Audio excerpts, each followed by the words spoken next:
Electrical permittivity of air और vacuum दोनों almost उनकी वैल्यू सेम होती है, और relative electrical permittivity of medium आपको मैंने बताया था। आज की वीडियो में मैं एप्लीकेशंस ऑफ कूलम्स लॉ को डिस्कस करने जा रहा हूं। हम कैसे कूलम्स लॉ को अपने न्यूमेरिकल्स में अप्लाई करेंगे उसको समझेंगे, ठीक है। उसको डिटेल में हम लोग एक्सप्लेन मैं कर रहा हूं इसमें इस वीडियो में। बस मेरा आप सभी से ये रिक्वेस्ट है कि आप प्लीज इन दोनों वीडियोस को आप उसे प्रॉपर उसे समझें और वीडियो देखने के बाद मिनिमम 4-5 न्यूमेरिकल्स पे इन कॉन्सेप्ट्स को अप्लाई करें, जिससे आप सभी को कूलम्स लॉ में कोई दिक्कत ना हो। तो आज के लेक्चर में देखते हैं।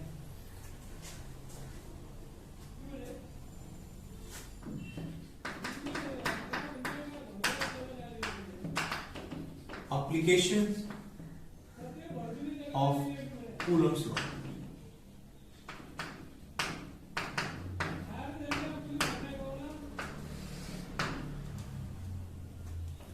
Applications of Coulomb's law. सबसे पहले केस 1 से डिस्कस करेंगे। केस 1 क्या है? When the two charged particles are same sign, both the charged particle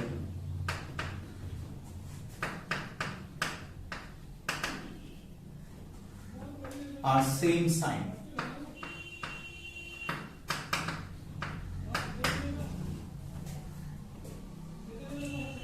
अब हम दो पार्टिकल को रिप्रेजेंट कर लेते हैं। इस पार्टिकल को A और इस पार्टिकल को B नाम से रिप्रेजेंट करते हैं। इस चार्ज पार्टिकल के ऊपर चार्ज Q1 है और इस चार्ज पार्टिकल के ऊपर चार्ज Q2 है। दोनों चार्ज पार्टिकल r डिस्टेंस से एक दूसरे से सेपरेटेड हैं।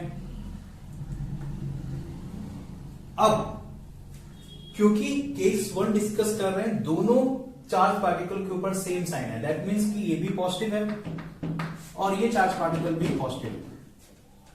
उस केस में force on A due to B, force on A due to B, हम इसको सबस्क्रिप्ट में लिखेंगे और रीड करेंगे force on A due to B. अब फोर्स के का मैग्नीट्यूड कैलकुलेट करेंगे, और मैग्नीट्यूड कैलकुलेटर मैंने लास्ट वीडियो में आपको समझाया था, ठीक है, कि कैसे हम फोर्स का मैग्नीट्यूड कैलकुलेट करते हैं। हम ये सपोज कर रहे हैं कि दोनों चार्ज पार्टिकल एयर मीडियम में है, इसीलिए 1/4 pi epsilon not electrical permittivity of air, दोनों चार्ज पार्टिकल का मैग्नीट्यूड का product and the distance between two। इस पॉइंट पे मैं आप सभी को बोलना चाहूंगा कि बहुत सारे बच्चे जब न्यूमेरिकल सॉल्व कर रहे होते हैं तो इसको कैलकुलेट करते वक्त हम साइन को इग्नोर करेंगे, हम उनका सिर्फ मैग्नीट्यूड लेंगे। हमेशा फोर्स का मैग्नीट्यूड कैलकुलेट करते वक्त हम चार्जेस के साइन को इग्नोर करेंगे और सिर्फ मैग्नीट्यूड ही लेंगे, और ये हमें magnitude of force of interaction देगा।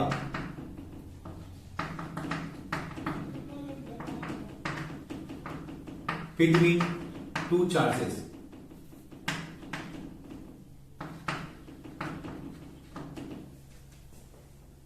लेकिन फोर्स एक वेक्टर क्वांटिटी है, आप सब लोग जानते हैं, तो हम उसके डायरेक्शन को सेट करने के लिए अब दोनों चार्ज के साइन को देखेंगे। और मैंने लास्ट वीडियो में बताया था कि जब दोनों चार्जेस का साइन सेम होता है तो रिपल्सिव नेचर का होता है। इसीलिए हम अब देखेंगे कि फोर्स किस पे कैलकुलेट हो रहा है, force on A due to B. इसका मतलब हम इसकी मूवमेंट से पता लगा लेंगे कि जो फोर्स इस पार्टिकल पे लग रहा है वो उसका डायरेक्शन क्या होगा। अब आप खुद सोचिए कि इसमें फोर्स लगाने वाला चार्ज पार्टिकल कौन है? बी।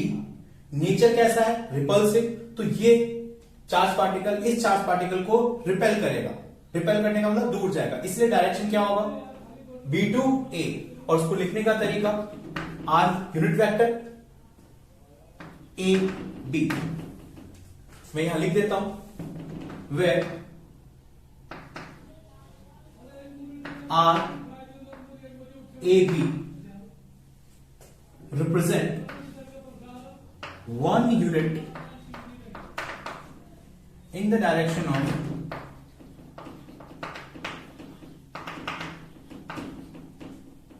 B to A। इस तरीके से हम लोगों ने force on A due to B calculate कर लिया। ये डायरेक्शन अटैच हो गया और ये उसका मैग्नीट्यूड हो गया। मैग्नीट्यूड प्लस डायरेक्शन हमारा एक वेक्टर क्वांटिटी। इसी में यदि मैं force on B due to A calculate करूं, इसको रीड करने का तरीका वही, force on B due to A, उसका magnitude again 1/4 pi epsilon naught Q1 Q2 R square. अब फोर्स किस पे कैलकुलेट हो रहा है, B पे। किसकी वजह से, A की वजह से। तो हम B को देखेंगे, दोनों का साइन सेम है, तो इसका मतलब A उसे रिपेल करेगा, इसका मतलब डायरेक्शन A टू B होगा। तो हम हमेशा उसको इस तरीके से रिप्रेजेंट करेंगे, यूनिट वेक्टर क्या डायरेक्शन है, A टू B, तो हम लिखेंगे BA। मुझे लगता है आप सभी लोग इस चीज को समझ गए होंगे। One unit along A to B, इस चीज को समझें। लिखने का तरीका है ये, रिप्रेजेंटेशन है कि हम कैसे दो चार्ज पार्टिकल के बीच में जो फोर्सेस लग रहे होते हैं तो हम उसको कैसे रिप्रेजेंट करते हैं, उसी को मैंने इस वीडियो में आपको समझाने की कोशिश कर रहा हूं। आप प्लीज इसे समझें। जो भी डाउट्स हैं वो आप मुझे व्हाट्सएप पे मेरे नंबर पे मुझसे शेयर करें। मैं नेक्स्ट वीडियो में उन डाउट्स को लेके आपको डाउट्स को क्लियर करने की कोशिश करूंगा। Case 2,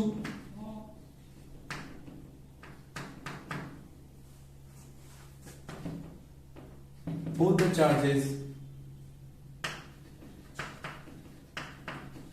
are in opposite sign।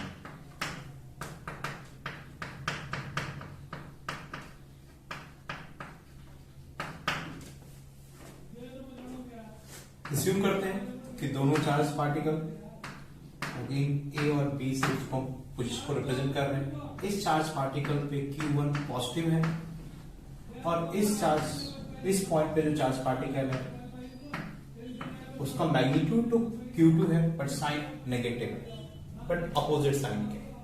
Again in दोनों बीच के चार्ज पार्टिकल का जो डिस्टेंस है वो हम R लेके चल रहे हैं, ठीक है। Force on A due to B,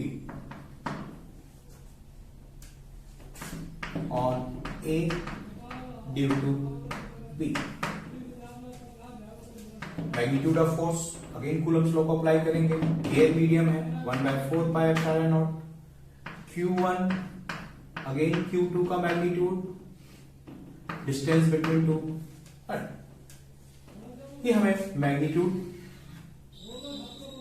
देगा। बट डायरेक्शन अटैच करने के लिए अब हम इन दोनों के साइन को देखेंगे। अपोजिट नेचर के, अपोजिट नेचर के चार्जेस हमेशा एक दूसरे को अट्रैक्ट करते हैं। इसका मतलब कि फोर्स A पे कैलकुलेट किया जा रहा है ड्यू टू B, इसका मतलब B इस A को अपनी तरफ अट्रैक्ट करेगा। क्योंकि फोर्स A पे कैलकुलेट किया जा रहा है तो इसकी मूवमेंट से ही हमें डायरेक्शन पता चलेगा। क्योंकि नेचर अट्रैक्टिव है तो A B की तरफ जाएगा। तो हम डायरेक्शन के लिए लिखेंगे R cap A to B, that means की BA। मुझे लगता है आप चीजों को समझ चुके हैं। Similarly force on B due to A on B due to A 1/4πε0 Q1 Q2 R²। इसका मतलब फोर्स बी पे कैलकुलेट हो रहा है ए की वजह से, इस पे कैलकुलेट हो रहा है इसकी वजह से, और नेचर अट्रैक्टिव होगा। इसका मतलब कि डी चार्ज पार्टिकल को ए अपनी तरफ अट्रैक्ट करेगा, इसका मतलब डायरेक्शन इस तरफ होगा, और इसीलिए उसको हम लिखेंगे कैसे, ठीक है, बी से ए की तरफ, तो हम लिखेंगे ए बी। लिखते वक्त आप ए बी जरूर लिख रहे हैं, बट डायरेक्शन हमेशा बी से ए की तरफ होगा। इसे आप समझेंगे इस रिप्रेजेंटेशन को, ठीक है। साफ साफ दिख रहा है कि दोनों फोर्स का मैग्नीट्यूड तो सेम है। जब हम मॉड लगा देते हैं तो इसका मतलब हम मैग्नीट्यूड को बता रहे होते हैं, और वो सेम ही है 1/4πε0 Q1 Q2 R²। But direction एक दूसरे के क्या है, अपोजिट है। तो हम जानते हैं कि B A is minus of A B.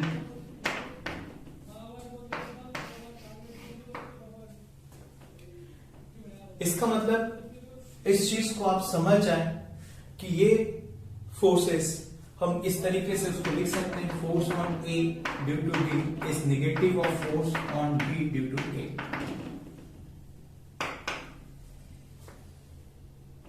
I hope कि ये आपको Coulomb's law between the two charge particle में कैसे फोर्स को हम रिप्रेजेंट करते हैं वो चीज आपको समझ आ गई, ठीक है। मैं अब आप सभी को टू पार्टिकल सिस्टम से अब मल्टीपल चार्ज पार्टिकल की तरफ ले जा रहा हूं, ठीक है। अब हम कूलम्ब्स लॉ को मल्टीपल चार्ज पार्टिकल सिस्टम में देखेंगे कि कैसे Coulomb's law multiple charge particle में कैसे अप्लाई करते हैं। तो उसके लिए सबसे पहले जो हमें समझना होगा वो है principal of superposition.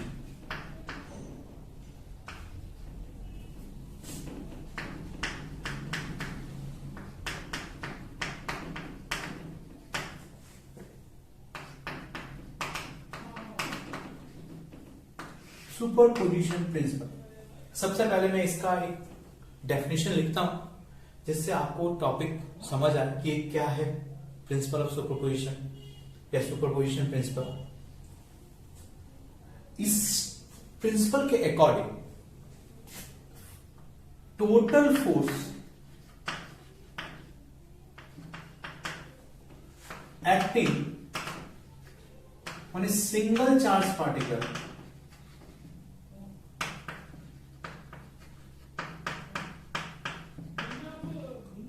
due to multiple charge particle is a vector sum of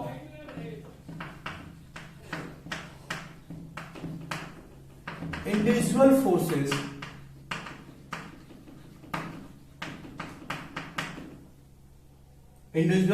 forces on it। इसका मतलब मैं आपको इस एक एग्जांपल लेके समझाने की कोशिश कर रहा हूं कि क्या कहना चाह रहा है। लेट्स सपोज एक रेक्टेंगुलर लेते हैं, इन रेक्टेंगुलर के वर्टेक्स को ए बी सी डी से रिप्रेजेंट कर देते हैं, इनकी पोजीशंस को, और इन वर्टेक्स पे Q1 Q2 Q3 Q4 charges present है, और हम अब किसी एक चार्ज के ऊपर इन सभी चार्जेस की वजह से जो फोर्स लग रहा है उसको कैलकुलेट करना चाहते हैं।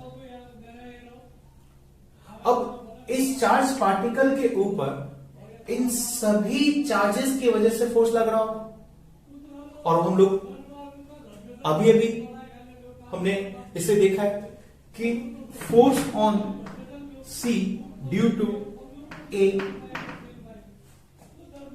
That is 1/4 pi epsilon naught Q3 Q1 and the distance between that is AC square.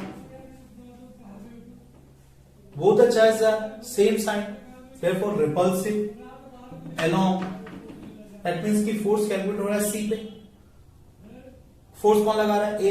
That means कि इसकी मूवमेंट से हमें पता चलेगा दोनों का साइन सेम है, तो इसका मतलब कि रिपेल करेगा. दैट मीन्स की डायरेक्शन A to C.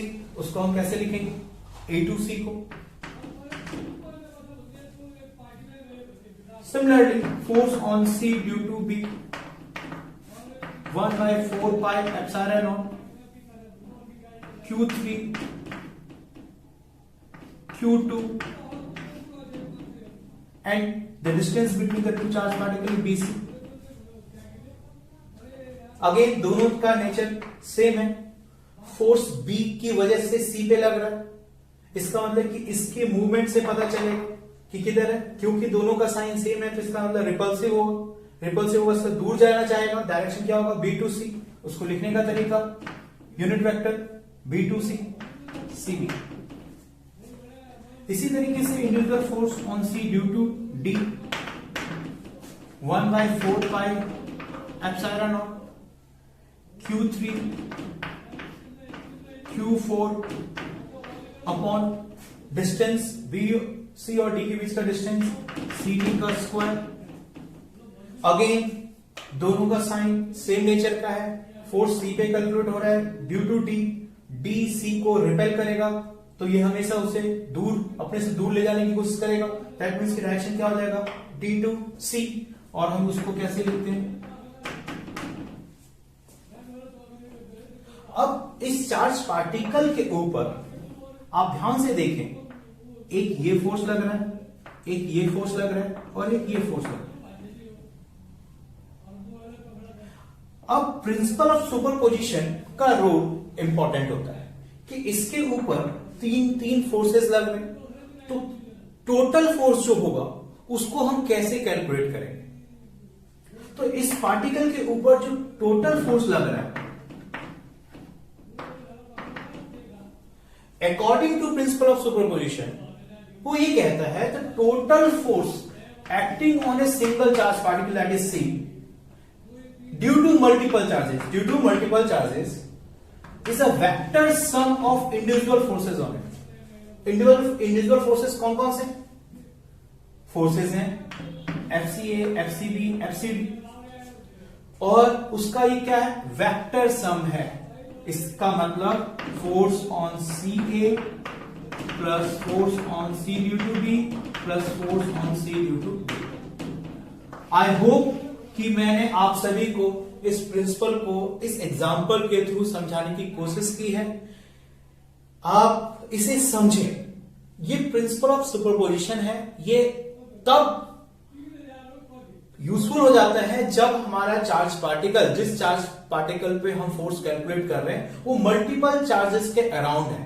तो उस मल्टीपल चार्जेस की वजह से, उस पे सभी चार्जेस की वजह से फोर्सेस लगेंगी. तो उसके ऊपर जो टोटल फोर्स होगा वो उसको हम कैसे कैलकुलेट करेंगे. तो इसीलिए प्रिंसिपल ऑफ सुपरपोजिशन स्टेट करता है कि उस पे जो टोटल फोर्स कैलकुलेट होगा वो इंडिविजुअल फोर्सेस का वेक्टर सम होगा.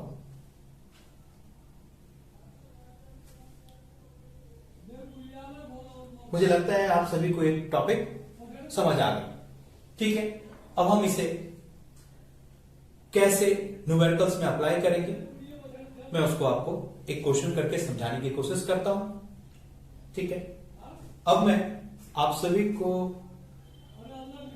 जो मैंने अभी प्रिंसिपल ऑफ सुपरपोजिशन पढ़ा है उसके बेसिस पे आपके एनसीईआरटी बुक का एक्सरसाइज का 1.6 क्वेश्चन करवा रहा हूं.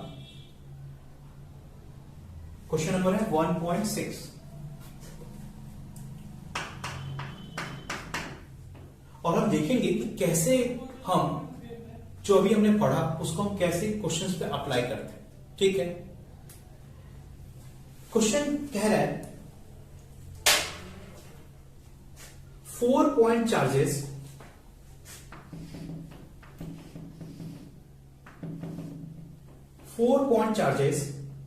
QA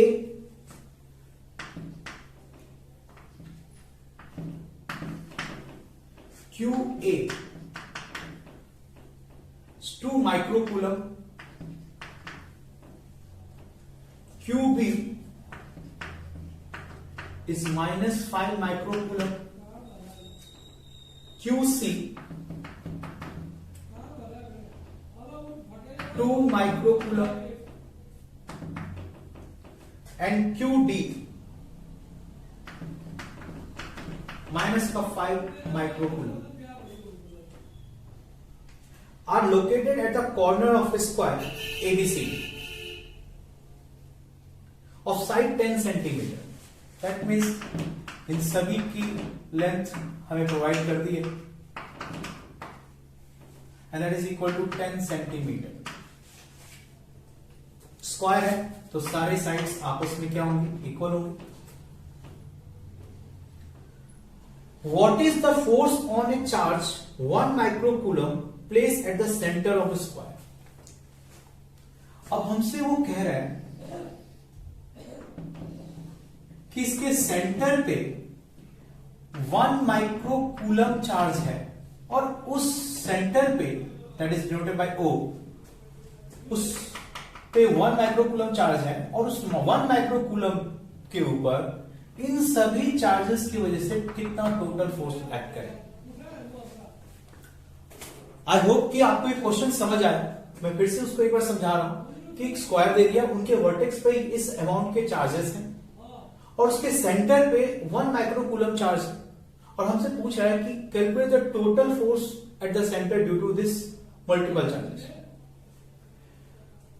इस क्वेश्चन को अप्लाई करते वक्त हमारे पास आता है कि ये प्रिंसिपल ऑफ सुपरपोजिशन इसमें यूज होगा और हम सभी पहले इंडिविजुअल फोर्स कैलकुलेट कर लेते हैं और उन इंडिविजुअल फोर्सेस को वेक्टर सम के हेल्प से एडअप करके टोटल फोर्स कैलकुलेट करते हैं. तो सबसे पहले force on O due to A, that is 1/4 pi epsilon naught 2 into 1 microcoulomb है. दैट मीन्स 10⁻12, 10⁻6 एंड 10⁻6, 10⁻12 ये उन दोनों का मैग्नीट्यूड. इनके बीच का डिस्टेंस पाइथागोरस थ्योरम से ये जो डिस्टेंस होगा, अब ध्यान से देखें, AC का स्क्वायर दैट इज AB का स्क्वायर प्लस BC का स्क्वायर और ये हमारे पास 10√2 निकल के आएगा.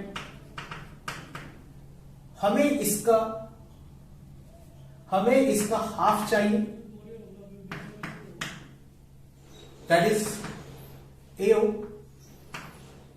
और ये हो जाएगा 5√2 इन सेंटीमीटर. यदि हम इसे मीटर में कैलकुलेट करें तो 10⁻² मीटर. क्योंकि हम ये सारी चीजें जो वैल्यू ले रहे हैं वो ऐसा यूनिट में ले रहे हैं तो इसीलिए हमें मीटर में कैलकुलेट डिस्टेंस को रखना होगा एंड दैट इज 5√2 10⁻² का होल स्क्वायर. डायरेक्शन दोनों का साइन देखिए, 1 माइक्रोकूलम 2 माइक्रोकूलम दोनों ही पॉजिटिव है.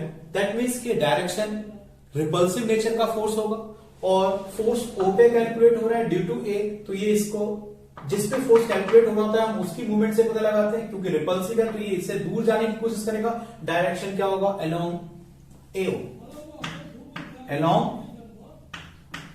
AO. लिखने का तरीका आपको मैंने समझाया, अलोंग AO.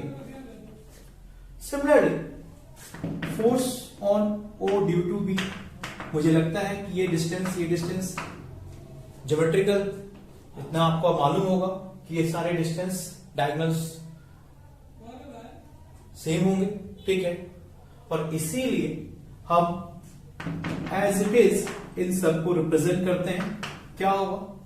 1 माइक्रोकूलम, यहां चार्जेस क्या है? -5 हम मैग्नीट्यूड ही लेते हैं, 10⁻12। डिस्टेंस सेम ही होगा, दैट इज 5√2 इंटू 10⁻2 का होल स्क्वायर। डायरेक्शन, आप देखिए दोनों का नेचर, एक नेगेटिव है और ये पॉजिटिव है, अपोजिट साइन के हैं, अट्रैक्टिव होगा, दैट मीन्स कि फोर्स हम O पे कैलकुलेट हो रहा है ड्यू टू B, और B इस चार्ज पार्टिकल को अपनी तरफ खींचेगा क्योंकि अट्रैक्टिव है, तो डायरेक्शन O to B होगा। डायरेक्शन क्या होगा? O to B। O to B को हम कैसे लिखेंगे? Similarly, force on O due to C, 1/4 pi epsilon naught, 1 microcoulomb, 2 microcoulomb, दोनों के माइक्रोकूलम को हमने 10⁻12 लिख दिया। डिस्टेंस वही रहेगा 5√2 10⁻2 का होल स्क्वायर। अगेन दोनों का साइन सेम है, इसे रिपेल करेगा, तो डायरेक्शन क्या होगा? C2O। C2O को लिखने का तरीका, C2O force on O due to D, 1/4 pi epsilon naught,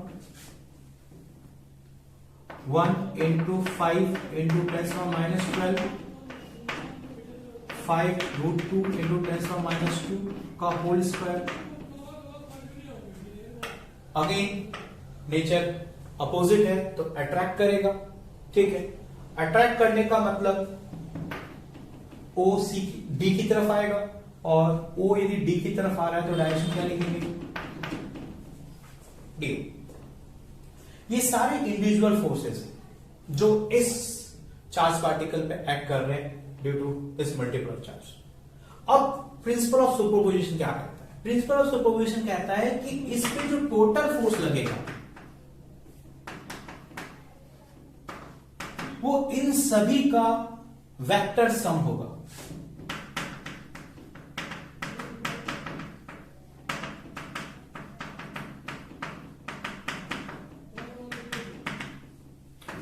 ये हम प्रिंसिपल ऑफ सुपरपोजिशन की बेसिस पे लिख रहे हैं।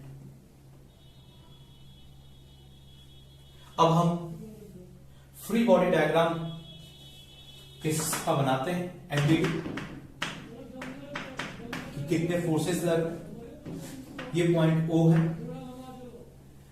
AO force on AO, OB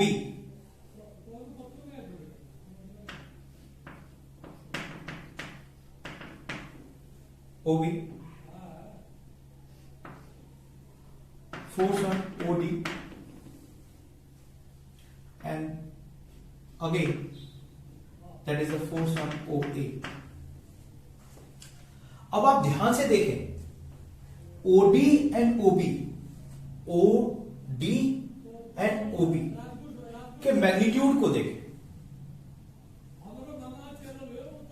दोनों के मैग्नीट्यूड सेम है,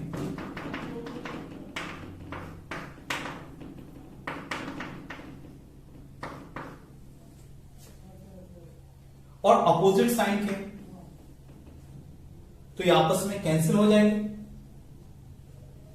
सिमिलरली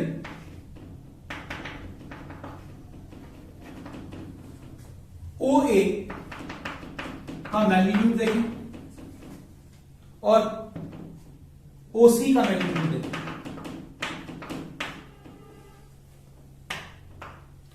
ये भी सेम मैग्नीट्यूड के और अपोजिट लग रहे हैं, तो ये भी आपस में कैंसिल हो जाएंगे। तो जो टोटल फोर्स एक्ट होगा O पे, that is 0। That is the final answer. तो इस तरीके से हम